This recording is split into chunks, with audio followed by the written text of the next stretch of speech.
let us bring in someone who actually saw Donald Trump in the courtroom. Rachel Maddow, MSNBC's Rachel Maddow, was one of the very few people inside the courtroom today.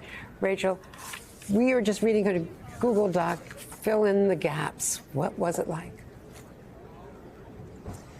Well, first of all, thanks for having me, and thanks to everybody at NBC who made it possible for me to get in the courtroom today. I realize this is a hot ticket, and it's a privilege to be able to cover something this historic. I mean, I will say, just in terms of the vibe in the room, what you have heard about it being kind of a dingy courtroom is real, and that is not necessarily important in terms of the way the wheels of justice grind, but it is striking to see the former president, somebody who's tried to sort of embody the kind of luxury brand, sitting in a room that essentially feels like a high-ceilinged DMV office. Lots and lots of police presence, a very tense atmosphere, a very sober atmosphere, but two very different styles of presentation from the prosecution and from the defense.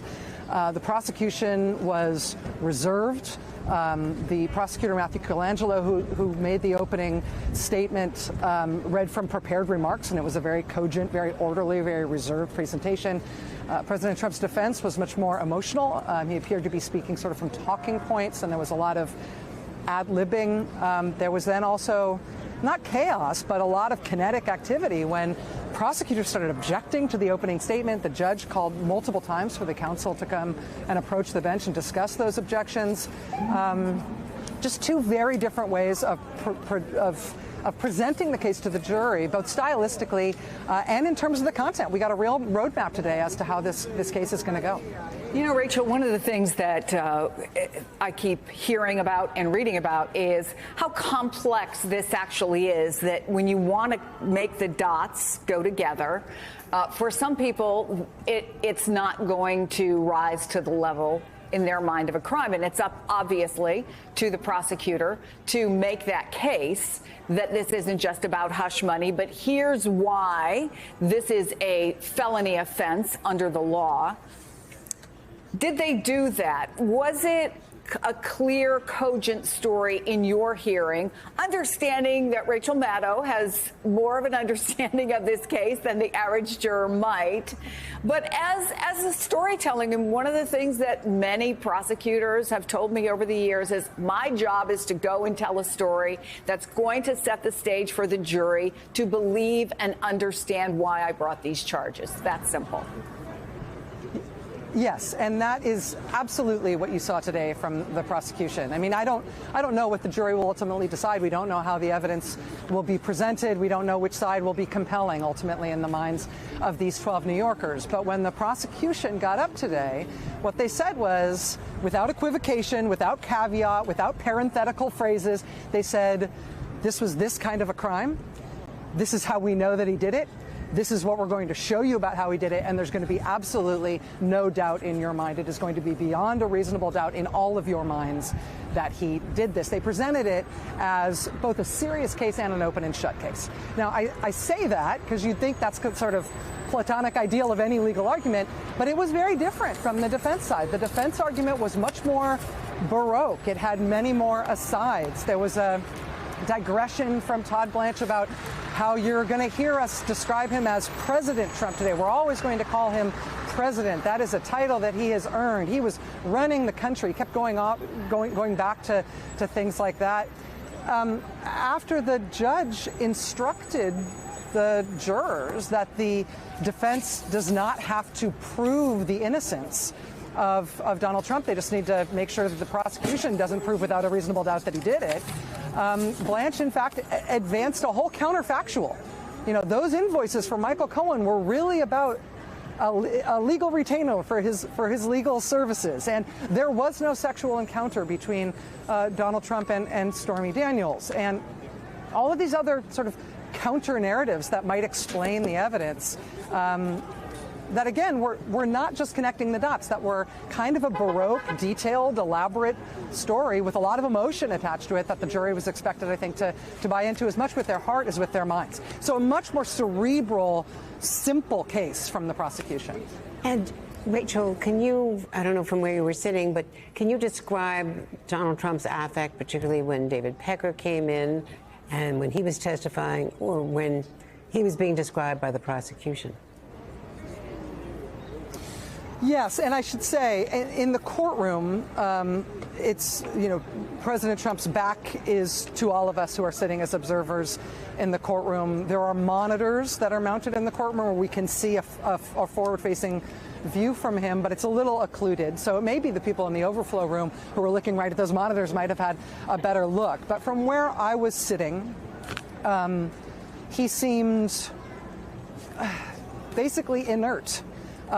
He kind of slumped his shoulders and was I'm a slump-shouldered person. He was kind of slump-shouldered like this when he came in and while he was sitting there. At times when Mr. Pecker was testifying, I noted that he was kind of leaning heavily on the desk. There were times when he leaned from one side to the other, but I just didn't see him as particularly animated. Again, I may not have been in the best position to observe that closely. I've seen him in person in my life a few times. I would say seeing him go up and down the aisle. I was sitting on the aisle, and seeing him walk right past me in the aisle, in and out of the courtroom several times, including the recess. I would say that he seems thinner than I have seen him in the past. He seems considerably older, and he seems annoyed, resigned, maybe angry. He seems like a man who's miserable to be here. And again, that's, I'm no body language expert, and this is just my observation, but he seemed old and tired and mad. When he came out, I probably would seem that way too if I was looking at this kind of a proceeding. Yeah, when he came out, he was notably annoyed, and this shouldn't be happening. And then he repeated a lot of things that are not fact-based, so we, cut out of it and corrected it. But saying that this was just a simple bookkeeping matter, and he seemed, really angry, annoyed and angry. Yeah, I think that's right. And you'll obviously see it and hear it when you come back and you're preparing for your special tonight, which we'll talk about. But I'm very curious about David Pecker as well, because he was also described by some of the folks who were in the room as seeming old. And there's the facts that a witness gives, right? And there's also the way they present it. Do they seem reluctant? Are they credible? What were your observations? Again, I know you're not a body language expert, and I'm just asking you for your observations about David Pecker. So it's interesting. We didn't get a ton of testimony from Mr. Pecker, right? The proceedings ended today at 12:30 Eastern time. There was a 10-minute recess around 11:45 or noon. There was another sort of long break when there was an interruption because the judge had told the jurors they could have writing implements and they could have pads of paper if they wanted, but he forgot to ask them if they wanted those, and then so there was another interruption where everybody got their school supplies. So that ate up a lot of time, and so we didn't get a lot from Mr. Pecker. I will say my impressions of him, he described himself, you'll see this in the transcript later today when we get it, as 72 years old. He now is self-employed as a consultant, including consulting for the company that he used to run, but he doesn't run that company anymore. He did say that he was at this proceeding under subpoena and that he had a lawyer present in the courtroom. He's a physically small man. He's sort of slight. He looks just like he does in his pictures. But he's small. He's soft-spoken. And I would describe his speaking style, the way he answered questions from the prosecutor, as somewhat elliptical. Meaning he would be asked a direct question and he'd give you kind of the full four corners of the room in which the answer to that question lived. That meant, for example, that the prosecutor had to ask him 3 or 4 times, were you ultimately in charge of what stories were published in your publications or for what stories were not published? The prosecutor had to ask him 3 or 4 times before he finally said, yeah, the buck stopped with me. I'm the one who, he didn't use the phrase the buck stopped with me, but he said, these are the stories that were or were not published. That was ultimately up to me. Took him a while to get there. It just makes me think that we'll see how it goes in forthcoming days, but it may take a while to get through direct examination with Mr. Pecker as long as he keeps speaking the way he did today, which was slow and elliptical. Well, for whatever training, professional training you may not have, your keen observations and analytical skills are beyond intact, Rachel Maddow. And we're a little bit jealous that you were there.